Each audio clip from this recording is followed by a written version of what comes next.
Learn R with Pallavi.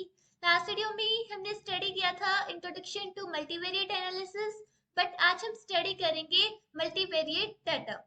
So multivariate data को हमें कैसे रिप्रेजेंट करना है, कैसे हमें मल्टीवेरिएट डाटा के साथ वर्क करना है, आज हम इसको स्टडी करेंगे।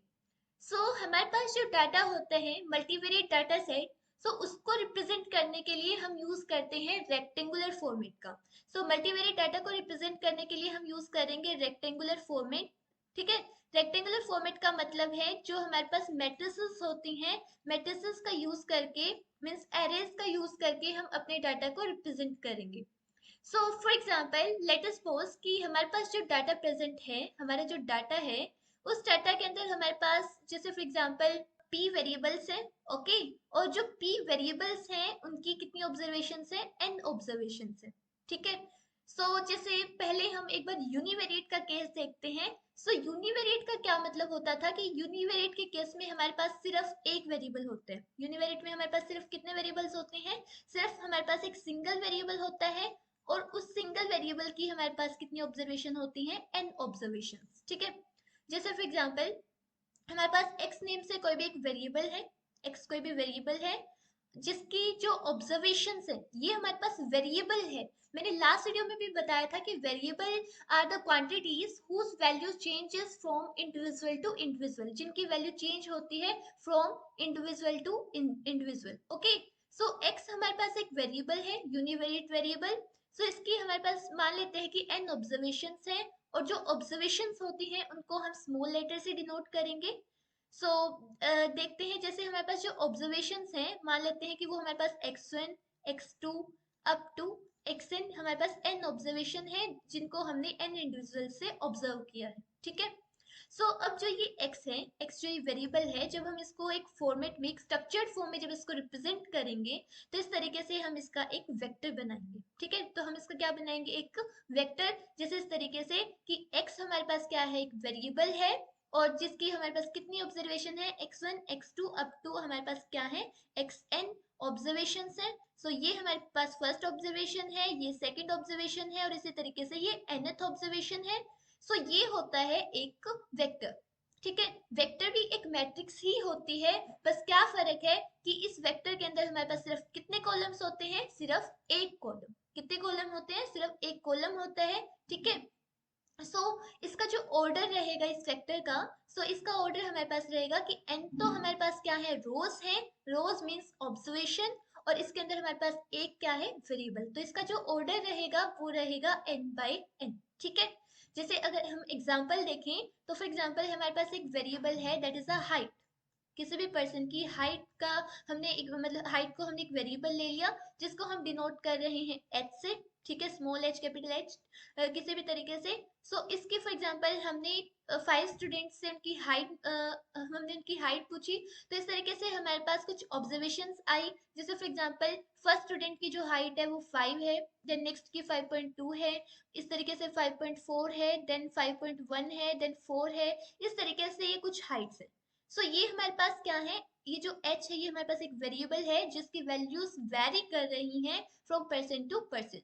यानी फर्स्ट स्टूडेंट की 5 है, सेकंड की 5.2 5.4 5.1 4, इस तरीके से 5 क्या है, ऑब्जर्वेशन है। 5 क्या है, ऑब्जर्वेशन है, और उसके बाद वेरिएबल कितने हैं, सिर्फ एक। ठीक है, वेरिएबल कितना है, एक। यहाँ पर जो होते हैं that is a number of row, और यहाँ पर जो इसके बाद ये जो इंडेक्स होता है that is a number of column. यहाँ पर ये जो हम कहेंगे, ये किसके लिए होता है, नंबर ऑफ रोज के लिए होता है कि कितनी रो है, और ये किसके लिए होता है, number of columns. Okay, I hope आपको क्लियर हुआ होगा कि हम यूनिवेरिएट डाटा को किस तरीके से रिप्रेजेंट करते हैं। अब रही बात, अब हमारा नेक्स्ट आता है कि हमें मल्टीवेरिएट डाटा को कैसे ऑर्गेनाइज करना है। अभी हमने देखा था कि हमारा जो मल्टीवेरिएट डाटा होगा, हम उसके अंदर मानकर चल रहे हैं कि p तो वेरिएबल्स हैं, और p वेरिएबल्स की कितनी ऑब्जर्वेशंस हैं, n ऑब्जर्वेशंस हैं। ओके, अब अगर हम इस डाटा को रिप्रेजेंट करेंगे तो जो मल्टीवेरिएट डाटा होता है उसको रिप्रेजेंट करने के लिए हम यूज करते हैं मैट्रिक्स का। किसका यूज करते हैं हम? मैट्रिक्स। और we can say that two dimensional array. So आप इसको क्या कह सकते हैं? टू डायमेंशनल एरे, जिसके अंदर दो डायमेंशन होती है, रो और columns. Okay, so to dimensional array. अब इसको आपको कैसे रिप्रेजेंट करना है, आपको राइट करके कैसे इसको दिखाना है? तो फॉर एग्जाम्पल मान लेते हैं कि हमारे पास जैसे x1, जैसे for example x1 then x2 up to xp, कितने वेरिएबल मान के चल रहे हैं हम? p variables. ठीक है, सो हमारे पास x1 x2 up to xp हमारे पास p वेरिएबल्स हैं, और इन p वेरिएबल्स की हमारे पास कितनी ऑब्जर्वेशन है? n ऑब्जर्वेशन है। तो हमारे पास जो हमारा डाटा होगा उसको हम इस तरीके से रिप्रेजेंट करेंगे। सो इसकी एक मैट्रिक्स बनेगी, और मैट्रिक्स को हम कैपिटल लेटर से डिनोट करेंगे। सो x मान लेते हैं हमारा जो पूरा मल्टीवेरिएट डाटा सेट है उसको हमने डिनोट किया है किससे? हमने डिनोट किया है इसको x से। हम इसको रेक्टेंगुलर फॉर्म में, एक मैट्रिक्स की फॉर्म में इसको रिप्रेजेंट करेंगे। ठीक है, सो मैट्रिक्स की फॉर्म में जब इसको रिप्रेजेंट करेंगे तो सबसे पहले मान लीजिए हम ऊपर लिख लेते हैं कि हमारा फर्स्ट वेरिएबल यानी x1 वेरिएबल।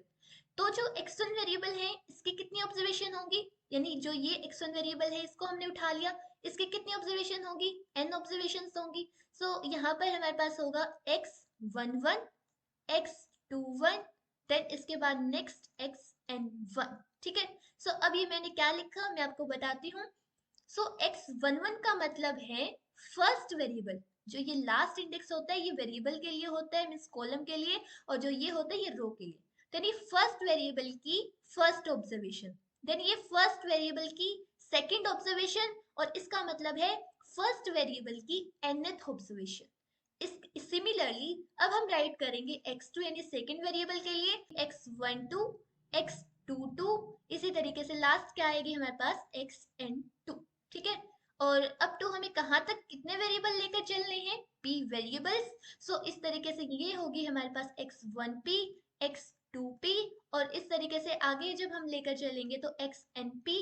ठीक है, सो अब इनमें से अगर हम देखें तो ये इसका क्या मतलब है कि सेकंड वेरिएबल की फर्स्ट ऑब्जर्वेशन, आप ऐसे पीछे की तरफ से देखिए कि ये होगी सेकंड वेरिएबल की सेकंड ऑब्जर्वेशन, और इसके बाद ये जो होगी ये होगी सेकंड वेरिएबल की nth ऑब्जर्वेशन। ठीक है, सिमिलरली अब हमने यहाँ पर यानी अप टू सो ऑन यानी कहाँ तक? p वेरिएबल्स तक। तो ये होगी pth वेरिएबल की फर्स्ट ऑब्जर्वेशन, ये होगी pth वेरिएबल की सेकंड ऑब्जर्वेशन, और ये होगी pth वेरिएबल की nth ऑब्जर्वेशन।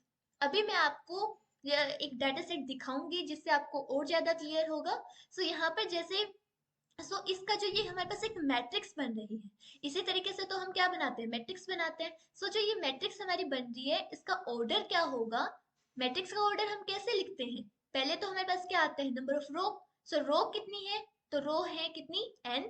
और उसके बाद कॉलम कितने हैं? कॉलम कौन से होते हैं? ये हमारे पास क्या होते हैं? जैसे ये हमारा है फर्स्ट कॉलम, देन इसके बाद ये है सेकंड कॉलम, और ये कौन सा कॉलम है? pth column. So n by p। ठीक है, यानी n ऑब्जर्वेशन, ऑब्जर्वेशन कौन सी होती है? ये फर्स्ट ऑब्जर्वेशन, इसके बाद ये सेकंड ऑब्जर्वेशन, और अप टू सो ऑन ये कौन सी ऑब्जर्वेशन होती है? nth observation. ठीक है, अब इसके बाद n बाई p। ठीक है, यानी n बाई p का क्या मतलब है कि इसके अंदर n क्या है? नंबर ऑफ रोज है, और इसके बाद p क्या है? Number of columns. ठीक है, number of rose and number of columns. और जो रोज होती हैं उनको हम क्या कहेंगे? जो रोज होती हैं यानी ऑब्जर्वेशन, और जो कॉलम होते हैं उनका मतलब होता है हमारे वेरिएबल्स। ठीक है, कॉलम्स का क्या मतलब होता है? वेरिएबल्स, और रोज का क्या मतलब होता है? ऑब्जर्वेशन। अब मैं आपको एक डाटा सेट दिखाती हूँ जिससे आपको ज्यादा क्लियर होगा। ये हमारे पास एक डाटा सेट है जो आपको शो हो रहा है। ठीक है, ये भी हमारे पास एक मैट्रिक्स फॉर्म में है, एक रेक्टेंगुलर फॉर्म में है, जिसमें हमारे पास 4 वेरिएबल्स हैं। जैसे फर्स्ट हमारा ये वेरिएबल है जिसको हम, जैसे अभी हमने देखा था तो x1 से डिनोट कर रहे थे, ये हमारा फर्स्ट वेरिएबल है सीपल डॉट लेंथ। इसके बाद सीपल डॉट विड्थ हमारा सेकंड वेरिएबल है, पीटल डॉट लेंथ हमारा थर्ड वेरिएबल है, एंड पीटल डॉट विड्थ हमारा जो है ये फोर्थ वेरिएबल है। ओके, और इसी तरीके से जो ये चारों वेरिएबल्स हैं, चारों वेरिएबल्स की कितनी ऑब्जर्वेशन है? 10 ऑब्जर्वेशन। आपको कहाँ तक शो हो रही है? ये जो कंप्लीट है ये हमारी फर्स्ट ऑब्जर्वेशन होती है, इसी तरीके से ये जो मैं हाईलाइट कर रही हूँ ये सेकंड ऑब्जर्वेशन होती है, और ये थर्ड। और सिमिलरली जो लास्ट मीन्स nth ऑब्जर्वेशन, तो यहाँ पर n की वैल्यू कितनी है 10 है, n की वैल्यू कितनी है 10 है। और जो वेरिएबल्स यानी p वेरिएबल्स हम मान के चलते हैं, तो जो वेरिएबल्स हैं वो कितनी है हमारे पास 4 वेरिएबल्स। सो इस मैट्रिक्स का जो ऑर्डर बनेगा, तो हमारे पास मैट्रिक्स का ऑर्डर कितना बन रहा था n बाई p बन रहा था। तो n कितना है 10 बाई, यानी 10 बाई वेरिएबल कितने हैं यानी p की वैल्यू कितनी है 4। तो ये एक डाटा सेट है जिसको मैं आपको एक एज एन एग्जांपल आपको दिखाना चाहती थी, ताकि आपके माइंड में कैसे हमें मल्टीवेरिएट डाटा को हमें रिप्रेजेंट करना है, ताकि वो चीज आपको समझ आ सके। ठीक है, सो ये जो होगा 5.1 का क्या मतलब है, 5.1 का मतलब है कि फर्स्ट वेरिएबल यानी सिंपल डॉट लेंथ जो फर्स्ट वेरिएबल है उसकी फर्स्ट ऑब्जर्वेशन। सिमिलरली अगर मैं रैंडमली अगर कोई भी उठाती हूँ, जैसे फॉर एग्जांपल ये जो 1.4 है, इसका क्या मतलब है, इसका मतलब है कि जो थर्ड वेरिएबल, ये थर्ड वेरिएबल है petal dot length, petal dot length third third variable है। सो थर्ड वेरिएबल की सेवेंथ ऑब्जर्वेशन, थर्ड वेरिएबल की सेवेंथ ऑब्जर्वेशन। ओके, सो अब जो हम इसका जनरल एलिमेंट अगर हम उठाते हैं, इस मैट्रिक्स में से अगर कोई भी जनरल एलिमेंट अगर हम उठाएंगे तो वो होगा स्मॉल एक्स आई जे। याद रखिए कि मैट्रिक्स को हम कैपिटल लेटर से डिनोट करते हैं, और उस मैट्रिक्स के एलिमेंट्स को हम किससे डिनोट करते हैं, स्मॉल लेटर से। ठीक है, सो ये तो है मैट्रिक्स की रिप्रेजेंटेशन कैपिटल लेटर से, और ये है उसके एलिमेंट्स की रिप्रेजेंटेशन स्मॉल एक्स से। ठीक है, सो जहां पर एक्स आई जे का मतलब है, एक्सआईजे का क्या मतलब है कि जेथ वेरिएबल, हम पीछे से चल रहे थे कि जेथ वेरिएबल की आईथ ऑब्जर्वेशन मींस जेथ वेरिएबल है हमारे पास, और जेथ वेरिएबल की कौन सी ऑब्जर्वेशन है हमारे पास, आईथ ऑब्जर्वेशन। जेथ वेरिएबल की कौन सी ऑब्जर्वेशन है हमारे पास, आईथ ऑब्जर्वेशन है। ओके, अब इसके बाद नेक्स्ट है कि जो हम ये एक्स आई जे हमारा जो जनरल एलिमेंट हम लेकर चल रहे हैं, सो इस एक्स आई जे के अंदर हम अभी हमने देखा कि जे का मतलब है वेरिएबल के लिए और आई का मतलब है ऑब्जर्वेशन के लिए।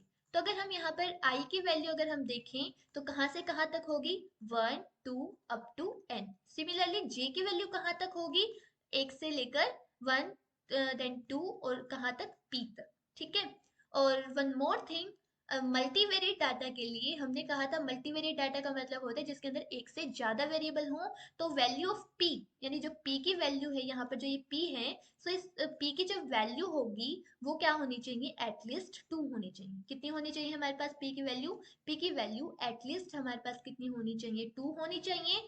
और जो ऑब्जर्वेशन है, observation should be greater than p से ज्यादा होनी चाहिए, यानी अगर वेरिएबल्स 5 हैं तो 5 से ज्यादा क्या होनी चाहिए, ऑब्जर्वेशन होनी चाहिए। ठीक है, ओके, सो इस तरीके से आप अपनी मल्टीवेरिएट डाटा को रिप्रेजेंट कर सकते हैं, जहां पर हमारे पास जो ये मैट्रिक्स हमने अभी बनाई है, इस मैट्रिक्स के अंदर ये हमारे पास क्या होती हैं, रोज होती हैं, और इस तरीके से जो ये वर्टिकल हमारे पास होते हैं ये क्या होते हैं, कॉलम्स होते हैं। ठीक है, सो इस तरीके से अगर आप मल्टीवेरिएट डाटा को अच्छे से अंडरस्टैंड कर पाएंगे, तो उसके बाद आगे जो भी हमें ऑपरेशंस करने हैं, मल्टीवेरिएट डाटा का मीन जो भी मीडियन मोड जो भी हमें निकालना है, वेरिएंस कोवेरिएंस स्ट्रक्चर, सो वो सब आप इजिली समझ पाएंगे अगर आपको इसका जो स्ट्रक्चर है कि आपको इस डाटा को रिप्रेजेंट कैसे करना है, अगर वो एक बार क्लियर हो गया तो उसके बाद नेक्स्ट जो थिंग्स होंगे वो आपको इजिली समझ आएंगे। ठीक है, ओके, अब हमारी जो नेक्स्ट वीडियो रहेगी उसमें हम देखेंगे कि जो भी ये हमारी मैट्रिक्स हैं, जो भी हम मतलब मैट्रिक्स वेक्टर हम यहाँ यूज कर रहे हैं डाटा को रिप्रेजेंट करने के लिए, तो इन मैट्रिक्स और वेक्टर्स के कुछ प्रॉपर्टीज हम देखेंगे। ठीक है, प्रॉपर्टीज मतलब मैट्रिक्स का इनवर्स, मैट्रिक्स का डिटर्मिनेंट, जो कि हमारे आगे यूज होने हैं, इसलिए हमें उन प्रॉपर्टी को करना होगा। ओके, अगर आपको इसमें कोई भी डाउट है आप कमेंट करके आस्क कर सकते हैं। Thanks for watching my video.